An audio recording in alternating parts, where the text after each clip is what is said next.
4 simple steps to becoming good at Halo. Knowing everything in this video will really elevate your game and also help you become a huge asset to your team. So let's get started with the first one, which is learning the sandbox. In Halo, knowing the maps like the back of your hand is essential to every part of your gameplay.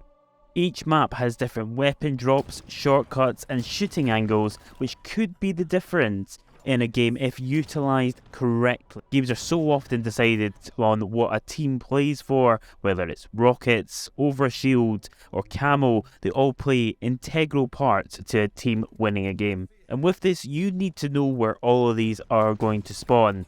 Now, bear in mind where the sandbox word comes into it is because these weapons, they all have individual places that they spawn. However, in some game modes, these weapons do change. So bear in mind, even though you know where the powerful weapons may be, it might not be the one that you are expecting until you actually load into the game. And don't worry if you are new to Halo, because on Halo Infinite, the game does highlight where these spawn and how long you have to wait until they respawn again. And before, I mentioned that every map has kind of secret passages or different techniques that can help you get across the map quicker. And I have a great example for you on this one. Let's take Capture the Flag on Chasm. This is kind of your standard 3-channel map. The flags spawn opposite ends of each other. There's numbers of ways that you could go grab and capture the flag. However, somebody worked out that you could genuinely just skip out most of the map just by performing this very complex and difficult maneuver. Now, I do highlight this fact that this is a difficult maneuver because only a master could get the timing and accuracy of this perfectly every time. So the fact that I've mentioned this, don't try this for the first time in a ranked match because you could end up having those Xbox 360 kids coming out of their mum's basement. Who remembers those messages? Anywho, number 2 is learning the weapons. Now this may seem obvious, but unlike a lot of first-person shooters, all the weapons on Halo are good. Just some of them are designed for specific circumstances, which you need to be aware of. Whether it's the charge burst from a plasma pistol, the cinder shot's ricochet ability, or the distance that a sword can lunge from. And all these things can help you in your 1v1s on Halo. Now, bear in mind, Halo is very reliant on teamwork, but if you can't be relied on to win at least 50% of your 1v1s, then realistically you could be hindering your team.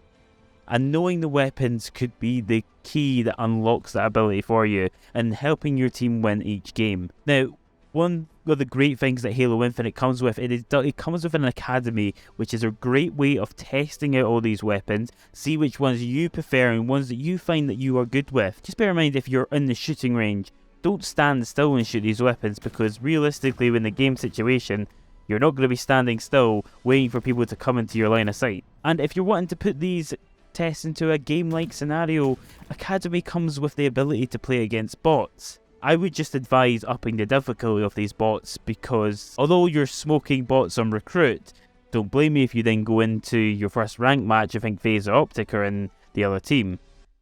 They're not. You've just not practiced at the right level, even if it has given you a huge ego boost. Now team, I do have a video coming out soon where I talk about each weapon individually, so if you would like to see that, make sure that you subscribe. Then number 3 is learning all the equipment and the right time to use it. On the first point, we saw the grapple being used really effectively, getting the player from one side of the map to the other to help capture the flag. But did you know the grapple could be used in other ways, like grabbing equipment or weapons? These are all kind of slept on techniques with the grapple, so practicing this can give you a good advantage in a game. Now, some of the best plays in Halo come from 2 historic pieces of equipment, which are camo and overshield. Both of these abilities have been in Halo esports for ages and have been key parts in some teams taking home the victory. Camo giving you the ability to obviously be invisible in a game, and Overshield giving you the ability to be a lot harder to defeat due to your shields getting a massive boost. Now, these two are hard to learn and practice with because, typically speaking, there's only ever one in the game, and typically speaking, the whole team sometimes fight for these abilities. other pieces of equipment like the grapple or the repulsor could almost be as equally effective if used correctly. Both of these pieces of equipment are huge for getting across the map. The grapple obviously propelling you across the map very quickly, but while the repulsor gives you the ability to reach platforms that maybe you wouldn't have been able to reach with a normal jump. And not to mention, with the repulsor you also have the ability to repel equipment, enemies, and even some of the objectives across the map. Now, both of these equipment will require you to practice quite regularly, but they are far more frequent in each game, so bear in mind that. And even after speaking with some pros, some of them even prefer using the grapple and the repulsor in some objective-based games, not necessarily Slayer.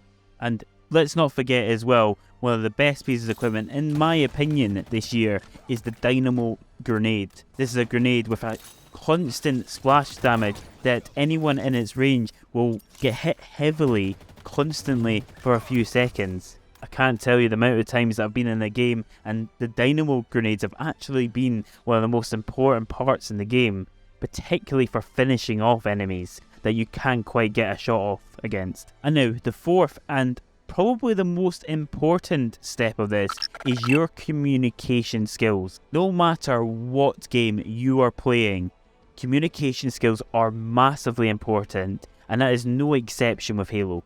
If you listen to pretty much any pro gameplay or any esports tournament, you can hear the pros absolutely constantly communicating with each other. You got grapple, you got camo there, camo there.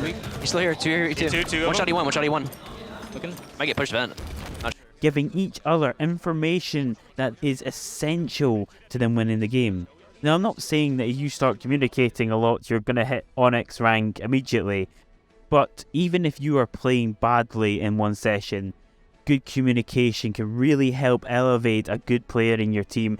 From this can allow you to strategize and also alert other players to where the enemy is. Because just like the old phrase, knowledge is power. And bear in mind, even if you don't have a microphone, you can still communicate with using pings from the D-pad. I can't tell you the amount of times that my team have pinged with the D-pad and I've known exactly what they're wanting to tell me. Whether it's where the objective is, where the enemy team is, or just alerted to a certain area of the map. Now, I'm not saying that mastering everything that I've mentioned in this video will elevate you into a pro status immediately, but these are all essential for you playing good Halo. But what it may do is help you get into your next rank.